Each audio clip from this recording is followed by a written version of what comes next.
Leyla ya Ezi Mecnun çolomu yandı Tıkıl ya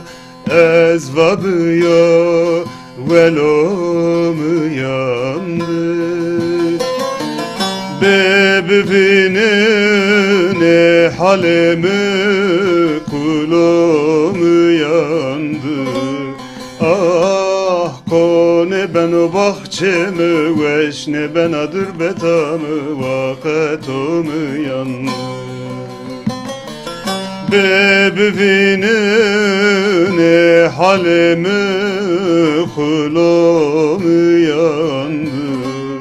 Ah kone ben o bahçemi veşne ben adır betamı vakatomu yandı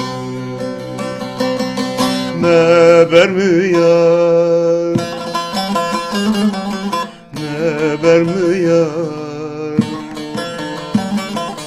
Roji beno Hasret kadyeno Meber mi peydiyeno Meber mi mübüpav Meber mi yar Meber mi yar Roji beno Hasret kadyeno Meber mi peydiyeno Meber mi mübüpav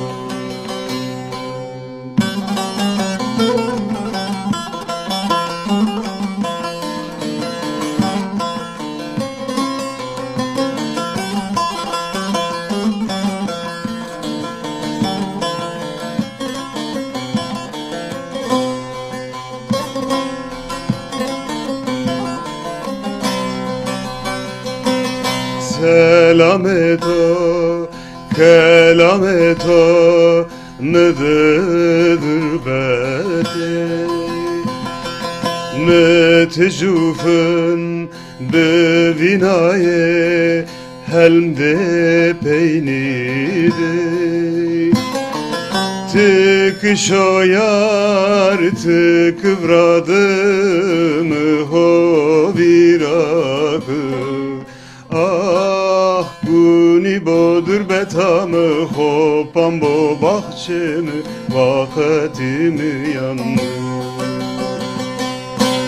Tık şoyar tık vradım ho virakı Ah guni bodur betamı hopam bo bahçemi vakatimi yandı Meber mi yar Meber mi yar Roji beno Hasret kadyeno Meber mi peydiyeno Meber mi mübüpav Meber mi yar Meber mi yar Roji beno Hasret kadyeno Meber mi peydiyeno Meber mi mübüpav